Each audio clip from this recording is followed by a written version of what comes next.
He is going in profoundly unpopular in the region, and that obviously complicates the ability of leaders to work with him, said Mark Feierstein, who managed hemispheric issues for President Barack Obama's White House, and is now an advisor with the Albright Stonebridge Group.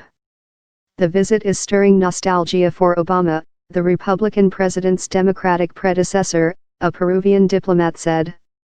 The diplomat added, however, nobody has lost any sleep over Trump, saying, "We all know how to smile and nod along, so we're not too worried." Trump has also taken aim at migration from Nicaragua, Honduras, El Salvador, and other Latin American countries, and threatened to cut off aid to Colombia and Peru over the drug trade. As he prepares for his trip, which includes a stop in Colombia after the summit, Trump has ramped up his rhetoric on illegal immigration with a plan to send National Guard troops to the U.S. border with Mexico. Unpopular in region, Mexico's Peña Nieto on Monday ordered a review of all cooperation with the United States, a sign of growing frustration with Trump. Many Mexicans want to see their government take a harder line. Sergio Montenegro, 40, who works at an insurance company in Lima, compared Trump with some populist leaders who gained power in Latin America in recent decades. Being loud, always at the center of attention, constant scandals, that's been our reality for many years, Montalvo said.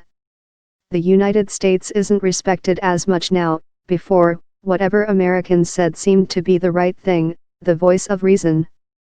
Now whatever they say is questioned. Asked about how confrontational Trump might be at the summit and if there was discussion about countering his low regional popularity, a U.S. official on the briefing said, "He speaks what's on his mind. And I think he will speak to issues of shared values and shared goals within the region." At the summit, leaders will try to build consensus around cracking down on corruption in the region, a theme brought into focus last month by the resignation of Peru's former president, Pedro Pablo Kuczynski, over ties to a scandal involving Brazilian construction conglomerate Odebrecht.